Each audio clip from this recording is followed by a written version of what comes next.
Et poursuivons avec notre invité Pierre Laurin. Bonjour monsieur, vous êtes journaliste et spécialiste de la Russie et de l'Ukraine, auteur d'un livre, L'Ukraine, une histoire entre deux destins, aux éditions Bartilla.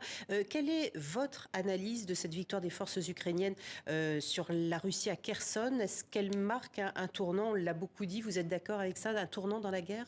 C'est très difficile de dire si c'est un tournant ou pas, parce que d'un côté, nous avons un repli volontaire, c'est-à-dire qu'il n'y a pas eu de combat à Kherson.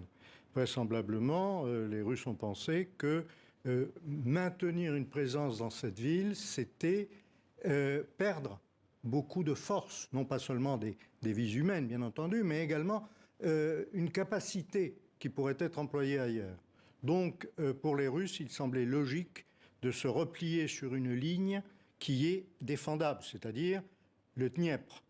Pour les Ukrainiens, en revanche, bien entendu, c'est une victoire de pouvoir occuper cette ville, de reprendre cette ville qui était tenue par les Russes depuis pratiquement le début de la guerre. Et est-ce que la population n'a pas tort? Enfin, on comprend forcément la joie que cela suscite, mais moi, ça me fait peur personnellement quand je vois toute cette effervescence dans les rues, cette joie, quand on sait que toutes ces personnes-là sont encore à tir d'artillerie, à Oui, portée de oui, tir de la Russie. Bon, remarquez, il n'y a pas énormément de monde. Dans les images que l'on voit, il y a une liesse, certes, mais la ville a été largement évacuée. Il y a relativement peu de personnes qui demeurent dans la ville. Suffisamment tout de même pour faire beaucoup de dégâts en cas de duel d'artillerie, par exemple. Or, vraisemblablement, s'il y a une volonté ukrainienne à partir de positions nouvelles le long de la rivière du fleuve Dniepr, à l'intérieur de la ville de Kherson, de vouloir bombarder, les Russes riposteront et donc effectivement la population civile de la ville risque d'être en danger. Et oui. que dit, il y avait bien dans cette ville de Kherson des soutiens également à la Russie. On se souvient du référendum qu'avait lancé Moscou. 87% de la population de Kherson disait qu'elle voulait être rattachée à la fédération. De la région de Kherson. De la région de Kherson, ce qui n'est pas la même chose que Kherson. Donc ce n'est pas les mêmes personnes dont on parle. Alors, mais simplement, la ville de Kherson a la particularité de se trouver du côté droit du Dniepr, alors que le reste de la région se trouve du côté gauche. Or, la rive gauche du Dniepr est revendiquée par la Russie depuis Catherine II et même avant, en fait depuis le XVIIe siècle. Donc, les choses sont un peu différentes entre la ville et la région. Alors, on va en venir au G20, je le disais, ça ouvre mardi à Bali. Alors, finalement, le président Poutine a décidé de ne pas se rendre sur place pour des raisons d'agenda, affirme le Kremlin. Il sera remplacé par Sergueï Lavrov, le chef de la diplomatie russe. Est-ce que Sergueï Lavrov, on se souvient qu'il avait quitté, il s'est élevé, il avait quitté le G20 en juillet dernier. Là, il est prêt finalement à faire face à des critiques nourries de la part des Occidentaux?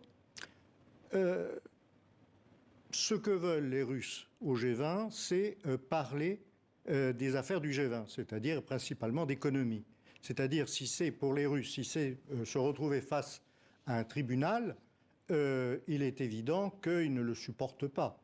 Je suppose que le ministre Lavrov va faire de son mieux pour maintenir, faire, comment dirais-je, un profil bas, mais tout de même en affirmant ce que la Russie affirme depuis le début de la guerre, c'est-à-dire que c'est une guerre juste, c'est une guerre qui est motivée et qu'ils font de leur mieux pour réduire les pertes, etc. C'est ce qu'ils disent depuis le début. En revanche, ce qui est intéressant dans le G20, c'est qu'il n'y a pas que des Occidentaux. Il y a beaucoup de pays qui, même si ils ne le disent pas d'une manière très ouverte, sont relativement favorables à la Russie. On parle évidemment de la Chine, mais on parle également de l'Inde, on parle de l'Indonésie qui a affiché une neutralité parfaite. Les pays d'Amérique latine sont également sur la même ligne, en particulier ceux du Mercosur, mais également le Brésil, avec le président Lula qui a eu des mots très durs à l'égard de l'Ukraine, le président Zelensky qui voulait envoyer un message vidéo au dernier rassemblement du Mercosur a été les Latino-Américains l'ont refusé. Oui, donc Sergueï Lavrov ne sera pas seul Il contre, ne sera pas seul, tous. absolument. En gros, c'est partagé.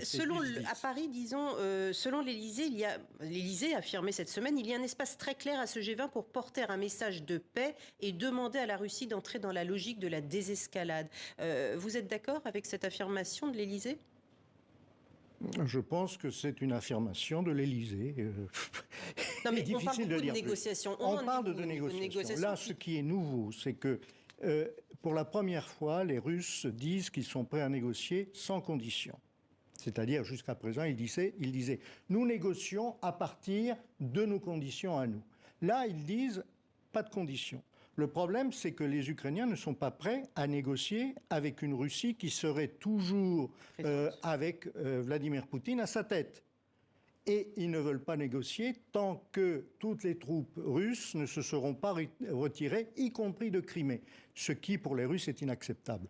Donc les Russes ont beau jeu de dire nous ne posons pas de conditions, puisque les conditions, ce sont plutôt les Ukrainiens qui les posent actuellement. Mais ça risque de changer, parce qu'on voit très bien que la pression américaine sur l'Ukraine, qui jusqu'à présent a été relativement forte, là, elle s'adoucit. Et ce sont les Américains qui disent c'est aux Ukrainiens de négocier, donc il faut qu'ils trouvent les moyens de négocier. Il y a un espoir, mais très faible pour le moment. Merci beaucoup, Pierre Laurin, pour votre analyse de la situation.